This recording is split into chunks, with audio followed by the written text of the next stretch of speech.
yang ada di Kabupaten Toba. Satu, batu basiha.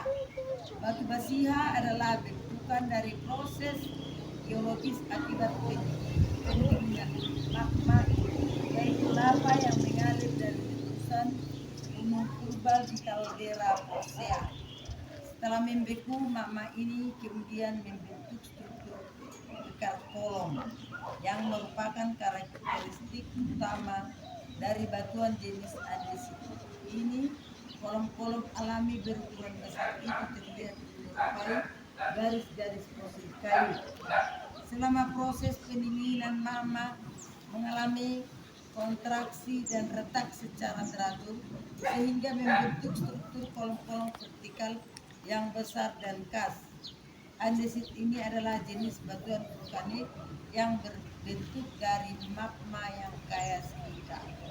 Dari sisi ekologi budaya masyarakat lokal, formasi batu basiha berasal dari legenda kayu besar yang disambar petir hingga terbakar, kering dan mati. Belakangan masyarakat menyebutkan bahwa batu basiha merupakan akar dari batu sianau, batu yang berasal dari budaya yang kemudian memberikan makna kearifan lokal bagi tujuan pelestarian lingkungan. Alkisah sekelompok orang di masa dahulu pernah bermaksud membangun rumah dan pemukiman di kawasan ini dengan memotong pohon-pohon besar. Secara ajaib, seekor harimau muncul dan memberikan peringatan kepada mereka tentang larangan untuk menebang kayu dan membangun rumah di sini. Tapi mereka mengabaikan peringatan itu sehingga petir sekonyong-konyong menyambar pohon dan membuatnya berubah jadi batu. Sejak itu, tidak seorang pun berani menebang kayu dan membangun rumah di sini. Batu basiha selanjutnya dimanfaatkan sebagai tempat bermusyawarah atau mengambil keputusan penting karena masyarakat percaya bahwa roh leluhur hadir di sekitar batu ini dalam jelmaan harimau untuk memberi pertanda atau nasihat mengenai segala persoalan yang mereka hadapi. Keberadaannya mengandung kearifan lokal tentang nilai konservasi dan pentingnya arif musyawarah bagi kehidupan kolektif masyarakat Batak dalam mengambil setiap keputusan. Adapun Balige, kota ini merupakan salah satu jantung peradaban Toba. Di kota ini terdapat sejumlah warisan kolonial, berbagai tinggalan budaya, dan Museum Batak TB Sidalahi yang memiliki koleksi terlengkap mengenai kebudayaan yang dihasilkan masyarakat kaldera. Mengunjungi Balige seperti membaca Alkitab besar tentang Toba, di mana setiap lembah, batu dan guanya menyimpan cerita yang tak pernah habis untuk dijelajahi. Itulah cerita daripada batu basiha. Sekarang kedua, yang Sipege. Yang Sipege adalah masyarakat kaldera Toba. Balige yang Sipege yang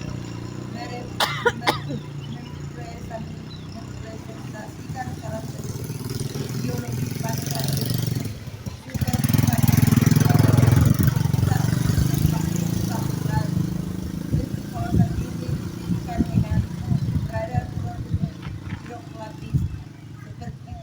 dan bereaksi vulkanik serta struktur geologi aktif berupa sesar normal dan morfologi kaldera yang kompleks.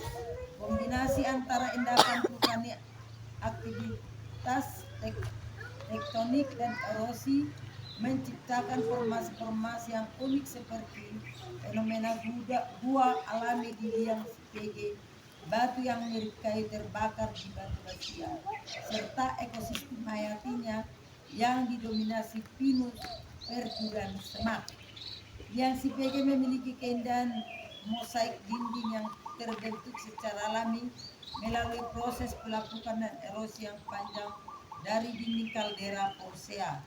Kaldera ini terbentuk akibat abasan pasca erupsi super vulkanik gunung api purba. Dinding kaldera Posia tersusun oleh batu kapur. Air terjun yang mengalir di daerah ini secara bertahap melarutkan dan mengikis batu kapur melalui proses kimiawi dan mekanis.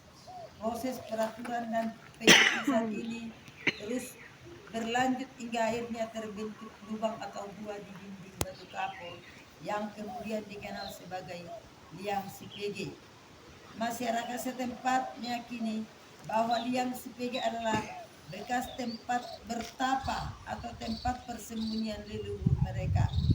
Cerita turun-temurun di tengah masyarakat mengisahkan bahwa gua ini merupakan asal-usul leluhur marga Panjaitan yang dibuang semasa dalam kandungan ibunya. Ibunya diasingkan karena tidak kunjung melahirkan setelah hamil lebih dari 9 bulan. Kondisi ini dianggap aib bagi masyarakat pada saat itu. Saat leluhur Panjaitan bernama Silundu Nipahu atau yang dibesarkan oleh tanaman pakis akhirnya lahir di liang Sipege yang kemudian tumbuh menjadi pemuda yang cerdas dan tangkas. Kelak dia dikenal sebagai Raja Sijorat Paraliman Panjaitan. Di kemudian hari, gua yang beberapa lorongnya belum sepenuhnya dapat ditelusuri dan merupakan koloni kelelawar ini dijadikan sebagai tempat mencari kekuatan spiritual oleh para raja dan tokoh adat setempat. Sampai hari ini, para pengunjung masih selalu menemukan semacam persembahan atau sesajen di altar batu yang sengaja dibuat untuk tujuan itu tersebut. Ketiga, Situmurun. Situmurun terletak di sisi tenggara kaldera Toba. Dosis Situmurun duluan blok menjadi penting karena situs ini memperlihatkan struktur batuan dasar prakaldera serta endapan batu hasil letusan super vulkanik seperti ignibrit dan tufa dengan struktur geologi kompleks berupa sesar dan pelapisan batuan yang merekam secara magmatik dan tektonik sekaligus. Selain itu, keberadaan air terjun yang mengalir ke Danau Toba di sekitar area ini menambah nilai geomorfologi dan hidrologi. Dosis ini penting untuk studi geologi, ekosistem air tawar dan pengembangan geowisata ilmiah. Tujuan blok sendiri adalah emas batuan yang menjadi fondasi dari proses geologi terbentuknya Danau Toba. Disinilah para ahli menemukan banyak petunjuk tentang masa lalu bumi, lapisan batuan tua, bekas aktivitas magma, dan pola retakan yang menunjukkan pergerakan lempeng. Dari sudut pandang budaya, kawasan ini juga menyimpan banyak kekayaan adat dan sejarah Batak. Banyak kisah leluhur dan kepercayaan lokal yang terkait dengan air terjun dan batu-batu besar di sekitarnya. Bagi masyarakat lokal, tempat ini bukan hanya keindahan alam, tetapi juga ruang spiritual yang menyatukan manusia dengan alam dan para pendahulu mereka. Keempat, Taman Eden.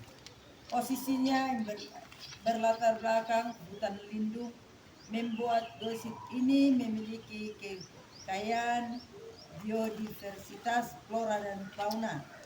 Taman Eden dirintis dan diinisiasi oleh keluarga Sirait dan telah berhasil dikembangkan sebagai tujuan wisata, konservasi dan edukasi lingkungan.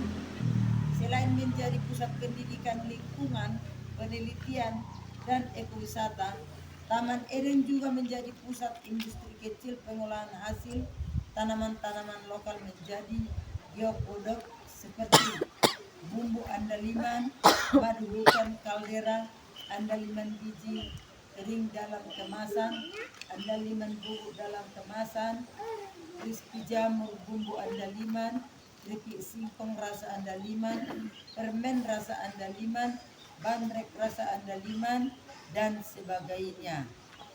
Pengunjung dapat belajar langsung mengenai proses pengolahannya sambil belajar tentang pentingnya pelestarian hutan, mengenal berbagai jenis tumbuhan obat, serta mendapatkan pengalaman belajar alam liar.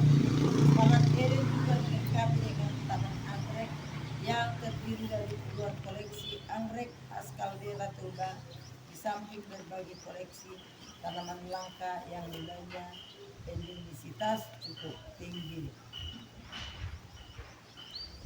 Yosip Kabupaten Toba, Yosip Balige, Liang Sipege, Batu Basia, Mea. Lokasi dan objek Yosip Museum TB Information Center, Liang Sipege, Batu Basia, Mea. Aspek geologi Liang Sipege.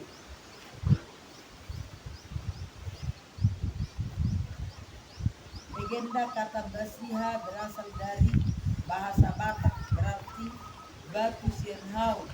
Konon dulunya adalah tumpukan kayu yang digunakan untuk rumah adat, namun berubah menjadi batu karena disambang petir. Aspek biologis flora.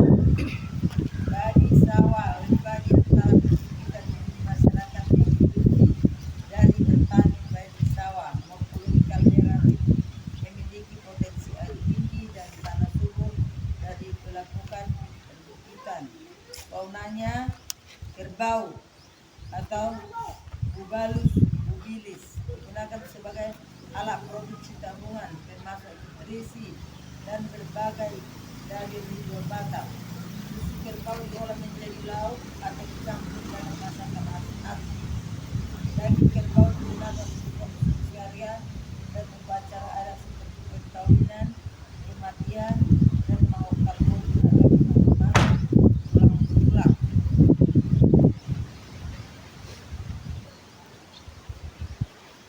Aspek budaya, religi Parmalim diprakarsai oleh Guru Semaling Pardede dekat dengan Singamaraja ke-12.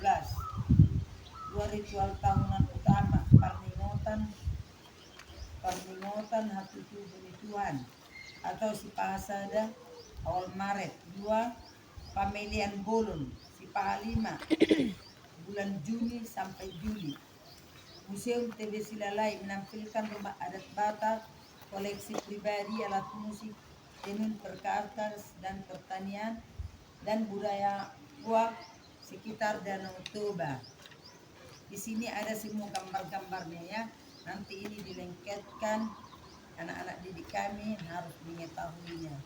Nah, pustahlak, naskah kuno pada kulit kayu berisi mantra, lamaran, penanda waktu alam dan pengobatan tradisional.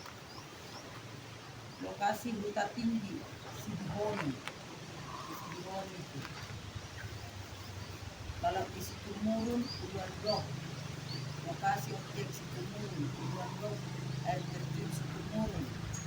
Dapat jatuhan batu apung dari erupsi kaldera Bandang. Bagian dari batuan yang mengalami longsoran di Danau Toba. Aspek biologinya pemukiman warga di sekitar biosit aktif dalam pertanian padi, potensi tanah subur dan air tinggi dari pelabuhan perbukitan.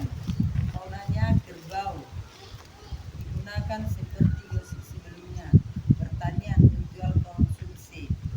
Sebenarnya di sini gambar-gambarnya ada. Aspek budayanya, Kampung Tenun Sigau, Desa Situmurun.